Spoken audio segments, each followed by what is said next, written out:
कैसे हैं आप सब। तो आज की वीडियो में हम लोग डिस्कस करेंगे कि हमारे एग्ज़ाम्स है मई 2026 में और आज हम खड़े हैं जून 2024 में। तो ऐसी क्या प्लानिंग करें या कैसे प्लान करें कि हम अपने मई 2026 एग्ज़ाम में मैक्सिमम आउटपुट निकाल पाएँ, यानी हम बहुत अच्छे मार्क्स लेके आ पाएँ। तो उसके लिए आज से ही हमें प्लान करना पड़ेगा। ऐसा तो है नहीं कि आप क्या सोचो कि भाई मैं लास्ट के 2 महीने में पढ़ लूँगा और बहुत अच्छे मार्क्स ले आऊँगा और पास हो जाऊँगा। तो ऐसा सीए के एग्ज़ाम्स में नहीं चलता है। आपको स्टार्टिंग से ही प्लानिंग करनी पड़ेगी, स्टार्टिंग से ही पढ़ाई करनी पड़ेगी, तब जाके आप एग्ज़ाम्स में पास हो पाओगे और क्या पता रैंक भी ले आओ। तो उसके लिए हमें क्या करना है, सबसे पहले हमें 3-4 चीज़ों पे फोकस करके चलना है। एक तो फर्स्ट थिंग ही हमारा टाइम, हमारे पास लिमिटेड टाइम है और हमारे को साथ में आर्टिकलशिप भी करनी है। तो ऐसा नहीं कर सकते हम कि अपना आर्टिकलशिप पे फोकस कर ले और अपनी क्लासेस छोड़ दें, या फिर अपनी क्लासेस पे फोकस करें और आर्टिकलशिप में ध्यान ना दें। दोनों चीज़ें बहुत ज़रूरी हैं, तो हमें दोनों चीज़ को मैनेज करके चलना है।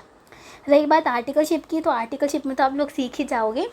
हम ये डिस्कस करते हैं यहाँ पे हमें क्लासेस कैसे ख़त्म करनी है, कि आर्टिकलशिप के चक्कर में कहीं ऐसा ना हो कि हमारी क्लासेस ही ना ख़त्म हो या लेट जाके ख़त्म हो, फिर हमारा जो रिवीजन का टाइम है वो ही ना बचे, उसका भी कोई फ़ायदा नहीं है। तो आज हम डिस्कस करेंगे कैसे हम अपनी क्लासेस को टाइम पे ख़त्म करें, सही समय पे रिवाइज़ कर पाएँ और अपना मैक्सिमम आउटपुट निकाल पाएँ।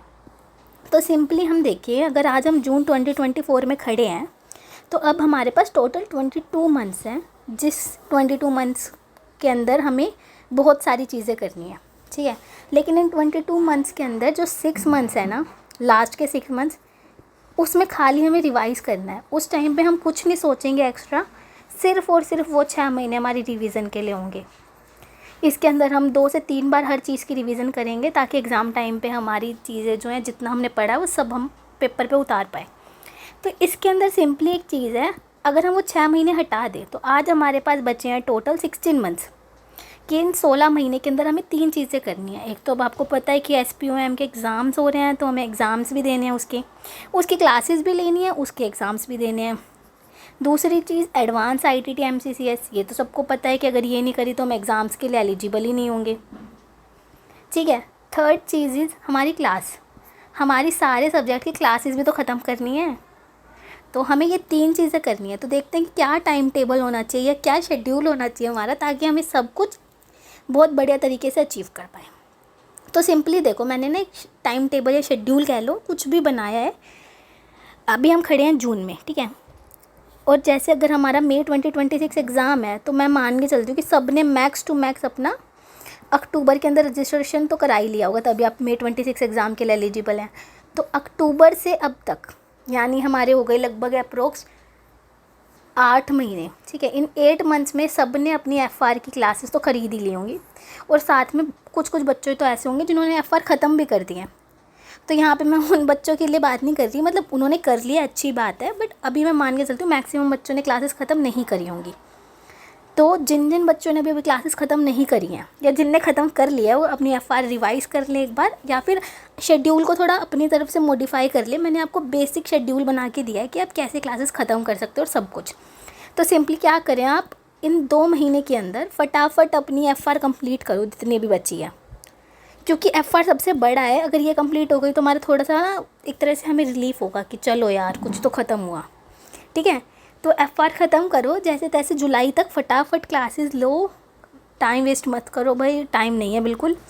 एफआर निपटाओ, ठीक है। एफआर निपटाते ही हमारा काम होगा एएफएम की क्लासेस उठाना। अगस्त तक उठा लो एएफएम।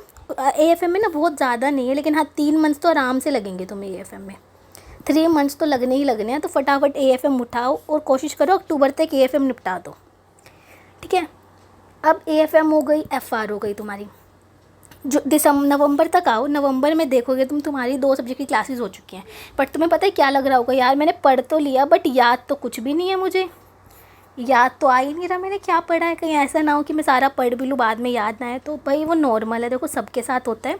तुम्हें क्या करना है, नवंबर में उठानी है ऑडिट ख़त्म करो न, जो जनवरी तक साथ में। भाई ऑडिट में देखो, ऑडिट के साथ साथ ना तुमने एफआर पढ़े हुए तुम्हें आराम से 4 महीने हो गए हैं, 5-6 महीने हो जाएंगे एंड तक आते आते। तुम्हें एफआर दोबारा उठानी पड़ेगी। मतलब मैं ये नहीं कह रही कि तुम पूरी उठाओ, बट या क्या करो कि मॉर्निंग में अपनी ऑडिट की क्लास ले लो, अब अपने ट्रैवलिंग टाइम को थोड़ा सा यूटिलाइज़ करके रोज़ FR की जिस भी टीचर से तुमने क्लास लिए ना उनकी रिवीजन लेक्चर देख लो। छोटे छोटे रिवीजन लेक्चर हैं, फटाफट रिवीजन लेक्चर हो जाएंगे। कम से कम ना तुमने जो पढ़ा है ना तुम्हें वो याद रहेगा कि हाँ भाई मैंने ऐसा कुछ पढ़ा था। ऐसा ना हो कि एग्ज़ाम टाइम तक तुम अक्टूबर में आ रहे हो, तुम्हें अक्टूबर में लग रहा है यार मैंने क्या पढ़ा था कुछ भी याद नहीं आ रहा है, तो वो चीज़ नहीं होनी चाहिए। ठीक है, अब तुम आ रहे हो ऑडिट पे, तुमने ऑडिट उठा ली, साथ में FR की रिवीजन भी चल रही है तुम्हारी, ताकि तुम FR भूलो ना। और AFM तो तुमने अभी ही पढ़ा था, तो अभी तो नहीं भूलोगे तुम AFM। बाकी कोशिश करना है कि बीच बीच में अपनी ट्रैवलिंग टाइम को यूटिलाइज़ करो और ट्रैवलिंग टाइम के अंदर ही तुम अपनी रिवीजन ले लो। ठीक है, अब बात है हमारी जनवरी तक हमारी ऑडिट ख़त्म हो गई। अब हम भूल तो सकते नहीं, हमारे दो सबसे का मेन चीज़ जिसके बिना हम एग्ज़ाम्स के लिए एलिजिबल ही नहीं है, वो है SPOM के एग्ज़ाम और एडवांस ITT। तो सबसे पहले फरवरी में उठा लो SPOM, उसकी पहले ICI की क्लास ख़त्म करो, जो 40 आवर्स के हमारे लेक्चर्स हैं वो ख़त्म करो। साथ में सेल्फ़ ज़रूर कर लेना, ताकि तुम्हें पता हो और जो भी है लो और कॉस्ट कैसे हैं, खुद पढ़ोगे तभी समझ में आएगा। और इसके मैंने 2 महीने इसलिए दिए हैं क्योंकि इतना बड़ा नहीं है ये, लेकिन बट हमें इसके एग्ज़ाम्स भी देने हैं। एग्ज़ाम्स के टाइम पे हम और कुछ नहीं पढ़ पाएंगे। ठीक है, तो इसके लिए मैंने आपको 2 महीने दिए हैं। बहुत बच्चे तो इसको 1 महीने के अंदर भी ख़त्म कर देंगे, तो बहुत बढ़िया बात है, ख़त्म करो इसे और अपनी SPOM की क्लासेस ख़त्म करके कम से कम अपना एक स्टेप तो आगे बढ़ जाओ कि हाँ भाई अब तुम एलिजिबल हो गए हो एग्ज़ाम के लिए। फिर एडवांस ITT रह जाएगी बस। अब देखो मार्च में आने के बाद ना तुम्हारे पास बचेंगे ये 7 मंथ्स, 7 महीने। ये 7 महीने में तुम्हें 3 काम करने हैं। अब वो क्या क्या काम करने हैं वो देख लो। 7 महीने के अंदर तुम्हारे काम होगा, एक तो तुम्हें एडवांस ITT MCCS करना है। ये तुम्हें सबको पता है कि 1 महीना तो आराम से लगेगा। 15 दिन की ITT, 15 दिन की MCCS, 1 महीना लगेगा। और इसमें ना तुम पढ़ाई भी नहीं कर पाओगे क्योंकि नए नए दोस्त बनते हैं, सब घूमने जाते हैं, तो इसमें मत मान के चलो कि तुम पढ़ोगे। तो 1 महीना तो तुम ऐसे ही हटा दो उन 7 महीने से। अब बचे 6 महीने में तुम्हें IT की क्लास लेनी है, DT की क्लास लेनी है। ठीक है, अब इनकी क्लासेस में ना IDT की क्लास थोड़ी छोटी है तो वो आराम से 2 महीने में ख़त्म हो जाएगी, और DT की क्लास तुम्हारी 3 महीने में ख़त्म हो जाएगी। कैसे भी करके इन क्लासेस को ख़त्म करो इन 7 महीने के अंदर।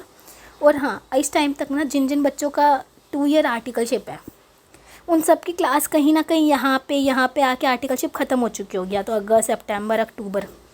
अब तुम्हारे पास बचेंगे आराम से 8 to 7 मंथ्स बिना आर्टिकलशिप के, जो तुम सिर्फ पढ़ाई में दे सकते हो।